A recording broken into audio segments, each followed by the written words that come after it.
Hey guys, Jeremy here again with Sebastian River Outdoors. Last time we were together, we were on the Sebastian River on the South Fork, and we were throwing jigs in the mangroves and on the channel edges. We managed to catch a couple quality fish, and today I wanted to show you the lure I was using when that happened. Okay guys, this is what we were fishing with. This is a standard 3/8 ounce jig head. It is a 3/0, I believe. And the first thing I want you to notice is the midsection here. Jigs have several ways to fasten the plastics onto the head. This is a fluted mid-body style that uses friction. There's also some that have a very sharp point that angles back toward the head, so that once the plastic is wormed on, that serves almost like a little catch and keeps the bait from sliding back off. Some other ones are corkscrews, a spring-like metal that sets into the head and is actually built into the head, and you just screw your bait right onto that corkscrew. I've come to use this style here with the midsection that's fluted for several reasons. The first reason is, for me, I tend to do a better job of worming my plastic onto the head straight, and as a result it helps my bait to swim more naturally in the water. Second reason I like these is, like I said before, they're held on by friction. And so when I'm casting or I'm skipping lures and doing different things, I never have a problem with my body coming off of the head of my hook here and sliding down the shank. It always does a good job of holding it on there, but on the flip side, when I do get a strike or something that is a little bit more aggressive, what you'll see is it'll just pull the bait right down the shank of the hook, and it doesn't damage the head of my bait like that sharp barb would, or like the spring would. All I have to do is just slide it right back up, work it onto the friction bumps, and I can go right back to fishing. So I get to use the bait for more strikes. The third reason that I use it is some of the plastics that you use out there are a little bit softer. A lot of what I fish with is the Gulp scented baits, and they're a fairly soft plastic. And so with the wrong jig head, you'll end up tearing up the head of your lure pretty quickly, and you can end up going through a lot of baits, and that can be very, very costly. So for me, the fluted mid-style body there, the midsection, it just tends to do better with the Gulp, in my opinion. Okay, the first thing I want to cover about this jig setup that I had was the right look.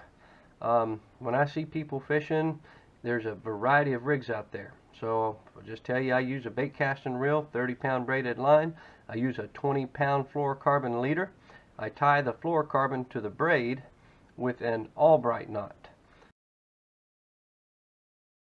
And I tie the fluorocarbon to the jig head with a cray knot in a loop. I'm not going to go into the details and teach you those knots. There's plenty of other videos out there that'll do that. But what I will tell you is I tie a real clean knot. I can't have any of the seagrass or any type of moss or algae or any debris getting stuck on my line while I'm fishing, because my knots weren't tied in a neat manner. Also, with the cray knot, you got to make sure that the tag end is pointing toward the bottom of the lure, because that will help to keep it more weedless as well. So to get the look right, do a little research, find good videos, learn those knots to tying braid to either monofilament or fluorocarbon leader, and learn the knots to tie your jig head on so that they can be clean and so they won't scare the fish off. The second thing we're going to look at is how to get the bait to swim right. When I fish with people, one of the things I see most often is that the plastic is not correctly wormed onto the bait. Now, there's a couple ways that you can cheat and do this. You can measure before you stick the hook in there. You can pre-measure, and for the purpose of the video I already did that. Make a mark where the hook shank is going to come out the back of the lure. Okay, that'll tell you how far to worm it on. Next, you want to be very, very careful. You want to be straight down the middle of the head. You want to be straight down the middle of the body. You want to slowly worm until you get to that point where you had nicked the lure and measured it out, and then you want to come up through the back and place the head on. The reason you measure is so that from the side your bait stays straight.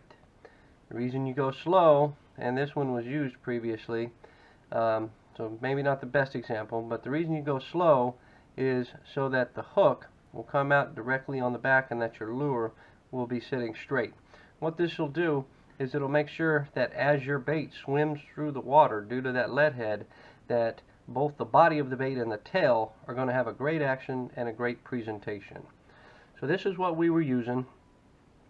Go out and you can get them just about anywhere that they sell bait and tackle. Like I said, it's called a Gulp 4-inch swim mullet, and the jig head that I used was a 3/8 that day, but you can get anything from an 1/8 ounce up to the 3/8. Just take that set up, throw it up near the mangroves, throw it on the channel edges. I work with a triple jig action, so I cast, I let the bait sink, I jig, let it sink back to the bottom, take up my slack, and do it all over again.